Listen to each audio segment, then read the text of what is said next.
नमस्कार, मैं हूं शुभ मिश्रा और आप देख रहे हैं जोहार झारखंड। चलिए करते हैं बुलेटिन की शुरुआत और पहली खबर आपको लातेहार से बता रहे हैं, जहां बेखौफ अपराधियों ने बालूमाथ के जेएमएम प्रखंड अध्यक्ष की गोली मारकर हत्या कर दी है। बाइक सवार अपराधियों ने पार्टी प्रखंड अध्यक्ष दिलशेर खान की सरेआम गोली मारकर हत्या कर दी। घटना बालूमाथ स्थित कुसमाही कोल साइडिंग पर हुई है। आसपास मौजूद लोगों ने बताया कि सुबह करीब 9 बजे 2 बाइक सवार 6 अपराधियों ने जेएमएम प्रखंड अध्यक्ष को दिन दहाड़े गोली मार दी, जिसमें मौके पर ही उनकी मौत हो गई। जेएमएम प्रखंड अध्यक्ष कुसमाही कोल साइडिंग पर कोयले में लगी आग को बुझाने में जुटे थे और इसी दौरान ये घटना घटी। अपराधियों ने फायरिंग करते हुए 8 गोली मारी। सभी बाइक सवार अपराधियों ने अपना चेहरा ढका हुआ था। घटना की सूचना मिलते ही बालूमाथ एसडीपीओ अजीत कुमार और बालूमाथ थाने की पुलिस मौके पर मौजूद है और आगे की जांच में जुट गई है। पुलिस ने मौके से 6 खोखा बरामद किया है। वहीं हत्या से नाराज लोगों ने रांची चतरा मुख्य मार्ग को पूरी तरह जाम कर दिया है। ये 2 तस्वीरें इस वक्त आप अपनी टीवी स्क्रीन पर देख रहे हैं। एक तरफ जेएमएम प्रखंड की हत्या की तस्वीर सामने आई है और दूसरी ओर कोल साइडिंग जहां पर उन्हें गोली मारी गई थी, वहां की तस्वीर हम आपको दिखा रहे हैं। हत्यारों का अब तक कोई सुराग नहीं मिला है और इसी को लेकर स्थानीय लोगों में काफी ज्यादा आक्रोश और गुस्सा है।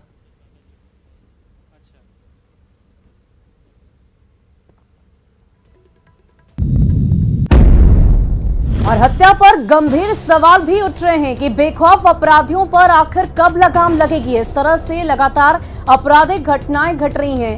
हत्यारों का कब तक सुराग मिल पाएगा? क्या अपराधियों में पुलिस का खौफ खत्म हो रहा है?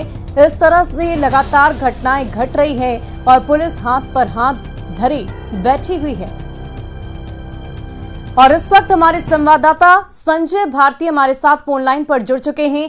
संजय, क्या कुछ जानकारी मिल पा रही है? हत्या हुई और उसके बाद सड़क जाम किया गया है लोगों की तरफ से, अभी क्या परिस्थिति है वहां की? जी, आपको बता दें कि सुबह ही करीब 6 अपराधी जो हैं 2 अपाचे बाइक पर आते हैं और लगातार गोलियां बरसाते हैं, जिससे दिलशेर खान जो जेएमएम के प्रखंड अध्यक्ष हैं उनकी मौके पर ही मौत हो जाती है। फिलहाल हम जो स्थिति आपको बताने वाले हैं वो यह है कि बालूमाथ और लातेहार 2 जगहों पर सड़क जाम किया गया है और जो स्थानीय लोग हैं उनमें भारी गुस्सा देखने को मिल रहा है, क्योंकि जिस तरह से सुबह के समय में दिन दहाड़े गोलीबारी की घटना हुई है, इससे वाकई सवाल उठता है पुलिस प्रशासन पर। यही कारण है कि स्थानीय लोग भी जमकर नारेबाजी और इसका विरोध कर रहे हैं।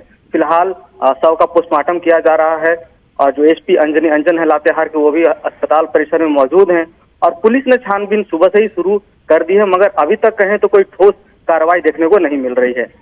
संजय, वहां पर स्थानीय लोगों में काफी गुस्सा है, आक्रोश है, उनकी तरफ से किसी तरह की मांग की जा रही है और क्या पुलिस प्रशासन वहां पर मौजूद नहीं है?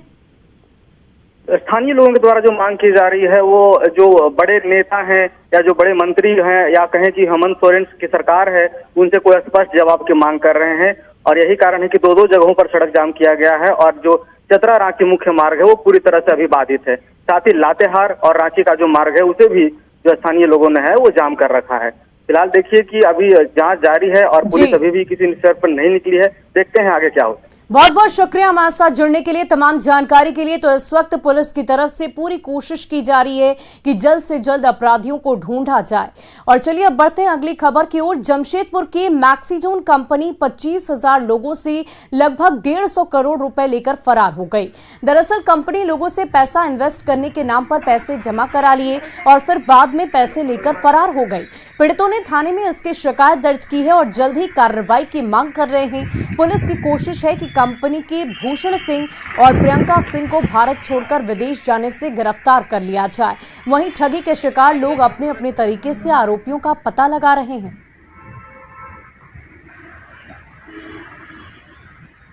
हमने कंपनी में इन्वेस्ट किया था 1 लाख रुपया और पिछले 2-3 महीना से पैसा आना बंद है। हमारा नीचे भी कुछ लोग जुड़े हुए हैं, उनसे भी हमारा काफ़ी प्रेशर है और हम चाहते हैं कि जल्द से जल्द हमारा पैसा वापस मिल जाए। हमें सूचना मिला है कि मैक्सीजन नाम का कंपनी है जो कुछ फ्रॉड किए हैं, तो उसमें जो भी पीड़ित व्यक्ति हैं आके हमारे पास आवेदन दिए थे, तो हम थाने को डायरेक्ट किए हैं कि इसमें एफआईआर करके उचित कार्रवाई करने के लिए। तो आगे अभी इन्वेस्टिगेशन जारी है, जैसे क्लियर होगा तो हम आपको बेहतर बता पाएंगे। 420 अनलीगल काम किया है, बहुत सारे गरीबों का अधिकार मेहनत का पैसा लूट कर ले गए हैं। निश्चित रूप से उन लोगों के ऊपर में कानूनी कार्रवाई होना चाहिए, कड़ी कार्रवाई होना चाहिए और प्रशासन को जल्द से जल्द इन लोगों को जो है अपने शिकंजा में लेकर इन लोगों को जेल के सलाखों के पीछे इन लोगों को। और देखिए कोडरमा से आपको बड़ी खबर बता रहे हैं, जहां जयनगर प्रखंड के परसाबाद में हाथियों के झुंड ने फिर आतंक मचाया है। हाथी ने पैक्स भवन के मुख्य दरवाजे पर लगे ग्रिल और खिड़की को क्षतिग्रस्त कर दिया। यहां पिछले महीने भी हाथियों ने झुंड ने दस्तक दी थी, साथ ही इलाके में लगी फसल को भी नष्ट कर दिया था। अब एक बार फिर हाथियों के धमक से ग्रामीण भयभीत हैं और लोगों ने वन विभाग से हाथियों के उत्पात से मुक्ति दिलाने की गुहार लगाई। गोदाम को तोड़ दिए हैं, गेट वगैरह सब ऊपर मारते धाम से। और राजधानी रांची के 4 ट्रैफिक थानों में जब्त ऑटो की नीलामी की प्रक्रिया एक बार फिर से शुरू होने जा रही है, लेकिन इस बार ये प्रक्रिया थानों से बाहर निकलकर खरीदार तक पहुंच पाएगी। ये सबसे बड़ा सवाल है। ट्रैफिक थानों में जब्त ऑटो को लेकर रांची परिवहन विभाग और ट्रैफिक पुलिस ने फिर से मंथन के बाद नीलामी प्रक्रिया शुरू की है। रांची के 4 थानों में करीब 200 ऑटो हैं जो काफी समय से थाने में ही रखे हुए हैं। इससे पूर्व भी नीलामी की प्रक्रिया हुई थी, लेकिन इन ऑटो को लेने ना उनके मालिक आए और ना ही कोई खरीदार, जिस वजह से दोबारा प्रक्रिया शुरू होने की बात कही जा रही है। रांची के ट्रैफिक थानों में कबाड़ और कंडम ऑटो की भरमार है और इसे लेकर लगातार जो कहा जाए को एक बार पहले भी टेंडर प्रक्रिया निकाली गई, लेकिन न कोई इसका खरीदार मिला और न ही इसके जो असल मालिक है, जो इसके मालिक हैं, वो भी इन ऑटो को लेने के लिए ट्रैफिक थानों तक पहुंचे। इसे देखते हुए फिर एक बार दूसरी बार इस पूरे प्रोसेस में जाया जा रहा है। आपको बताना चाहेंगे कि इन कबाड़ ऑटो को भले कीमत 20 से 30 हज़ार रुपये रखी गई हो एक ऑटो की, लेकिन जो इसकी कहा जाए तो कागज़ और तमाम प्रक्रियाएं हैं, अगर उसे पूरा कर लिया जाए और उस पूरी प्रक्रिया का खर्च देख लिया जाए तो करीब 1.5 से 2 लाख रुपए एक ऑटो की कीमत लग जाएगी, क्योंकि उन पर फाइन है, फिटनेस सर्टिफिकेट हो गया या फिर तमाम जो कागजात हैं वो पूरे करने में ये पैसे लगेंगे। ऐसे में कहा जाए तो इन्हीं वजहों को लेकर जो इसके असल मालिक हैं वो भी ट्रैफिक थानों तक नहीं पहुंच रहे हैं और ना ही इन्हें खरीदारी में उन्हें इंटरेस्ट दिखा रहे हैं, जिस वजह से इनकी नीलामी की प्रक्रिया पहले भी एक बार खटाई में पड़ चुकी है और फिर दूसरी बार ये प्रक्रिया शुरू हो रही है। तो ऐसे में सोचना होगा कि विभाग ने अगर इस पर फिर से ध्यान नहीं दिया तो इस बार भी टेंडर प्रक्रिया यूं ही फाइलों में ही धरी की धरी रह जाएगी। कैमरामैन संजीव तिवारी के साथ ओम प्रकाश, न्यूज़ 18 रांची। और खबर जमशेदपुर से, जहां अपनी जान पर खेलकर टाटा नगर रेलवे स्टेशन पर आरपीएफ के एएसआई एएल रजक ने यात्री की जान बचाई। हालांकि इस दौरान एएसआई भी खुद ट्रेन की चपेट में आने से बच गए। पूरी घटना सीसीटीवी में कैद हो गई है। जिस यात्री की जान बचाई गई उनका नाम प्रवंशु शेखर है, जो उड़ीसा के बरगढ़ से इस्पात एक्सप्रेस से खड़गपुर जा रहे थे। टाटा नगर के प्लेटफॉर्म संख्या 4 पर जब वो पानी लेने के लिए उतरे, उसी दौरान ट्रेन खुल गई और इसी आपाधापी में ट्रेन पकड़ने की कोशिश में उनका पैर फिसल गया, जिसमें वो ट्रेन के नीचे जा रहे थे, लेकिन एएसआई ने सूझबूझ का परिचय देते हुए उनकी जान बचा ली।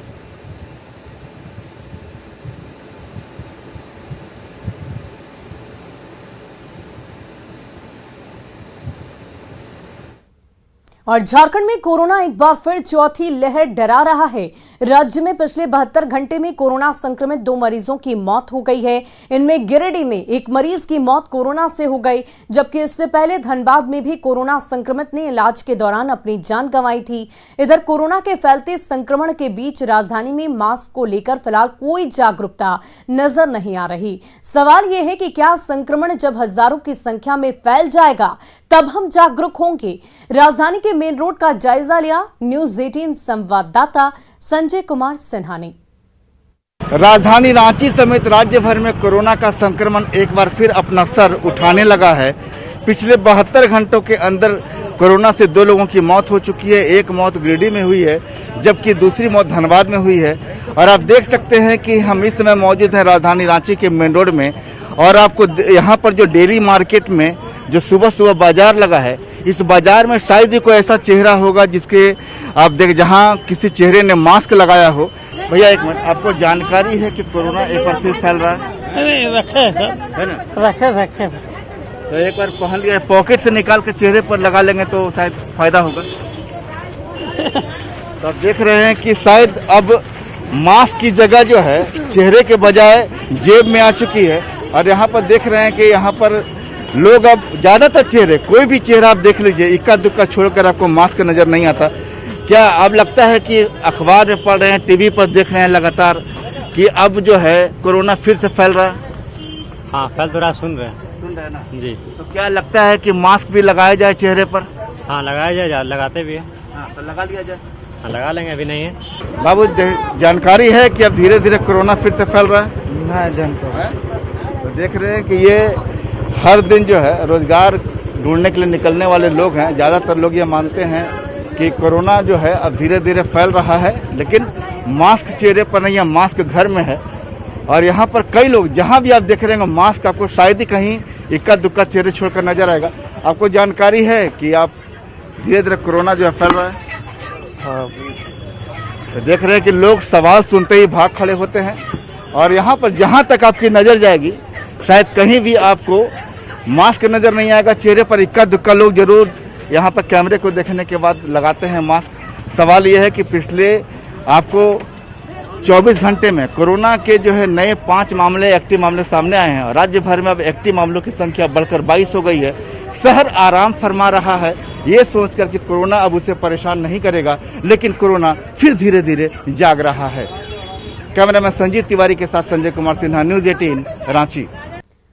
और झारखंड में रोज कोरोना संक्रमित मरीजों की संख्या में बढ़ोतरी हो रही है। रांची में 5 दिनों में मिले मरीजों की संख्या पर नजर डाल लीजिए।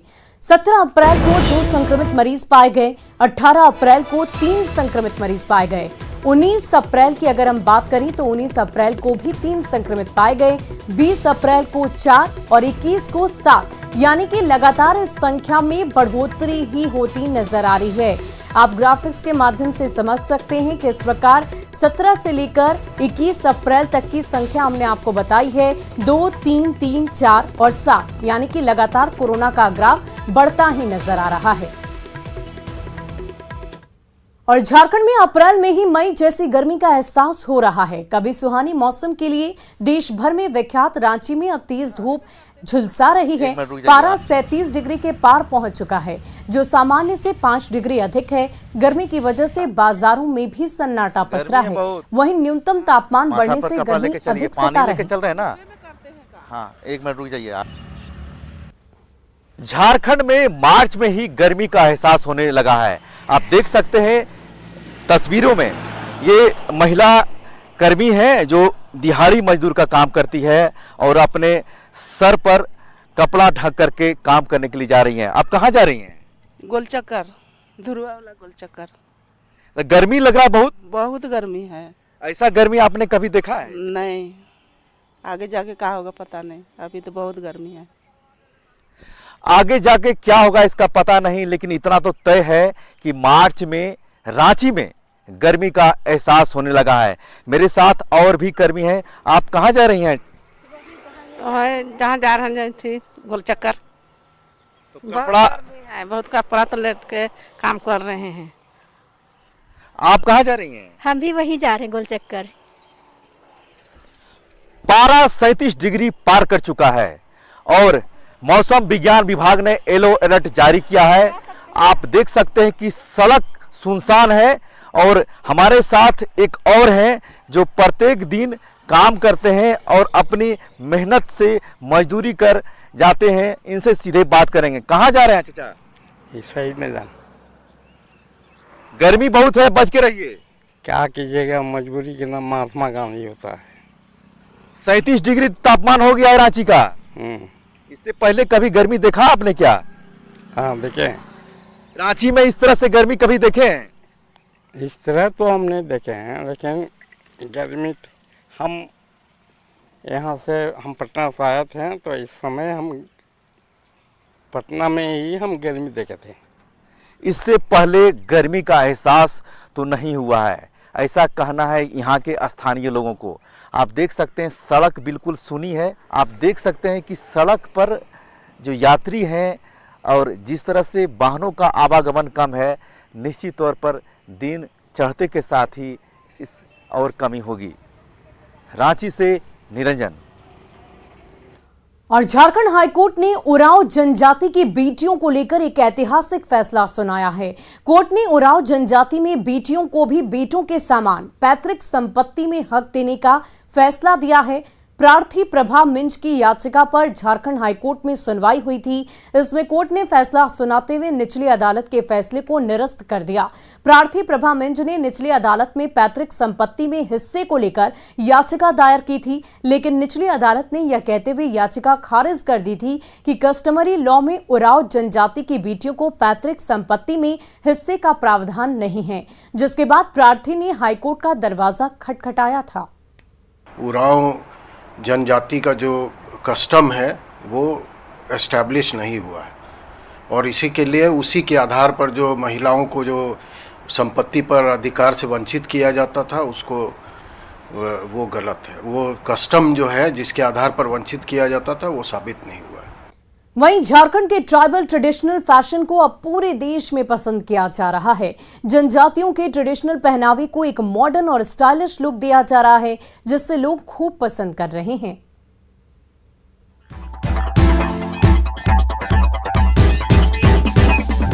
झारखंड के ट्राइबल के पहनावे को अब नई पहचान मिल गई है।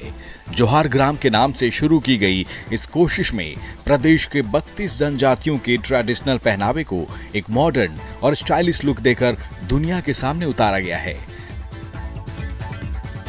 देखते ही देखते इस आदिवासी पहनावे की दुनिया मुरीद हो गई है।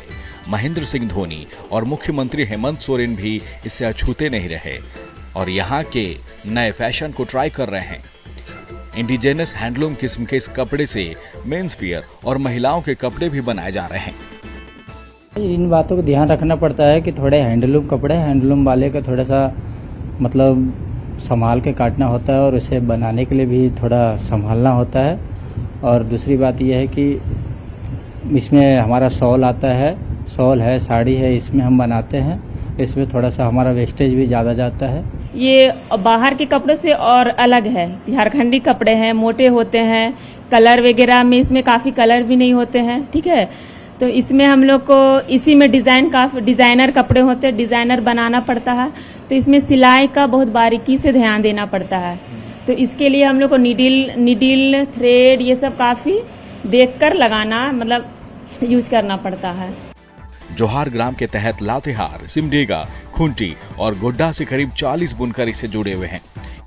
ये सभी अपने घरों से कपड़ों की ट्रेडिशनल बुनाई कर जोहार ग्राम भेज देते हैं, जिसके बाद राजधानी में बैठी टीम इन कपड़ों को मॉडर्न और स्टाइलिश लुक देने में जुट जाती है या फिर इसी कपड़े से नए ड्रेसेस तैयार किए जाते हैं।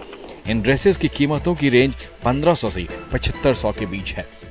ये ड्रेस काफ़ी ट्रेडिशनल और काफ़ी बहुत खूबसूरत है। मतलब हम लोग जो ऑलवेज जो पहनते हैं मार्केट में जो मिलते हैं एक ही टाइप के रहते हैं हमेशा, लेकिन इसको पहनने के बाद कुछ ऐसा लगा ना कि हमारे झारखंड का जो ट्रेडिशन है वो उभर करके सामने आया है। हम लोगों का झारखंड का जो जनजातीय कपड़ा है जो ट्रेडिशनली यूज होता है, मैं उन सब को यूज करके आधुनिक कपड़े बना रहा हूँ और हमारा जो जोहार ग्राम है उस पे काम कर रहा है, जिसको बहुत प्रोत्साहन मिल रहा है। झारखंडी लुक, ट्रेडिशनल लुक, खासकर यहाँ के जो ट्राइबल हैं उनके पहनावे को देश और दुनिया में पहुंचाने की ये एक बड़ी कोशिश है।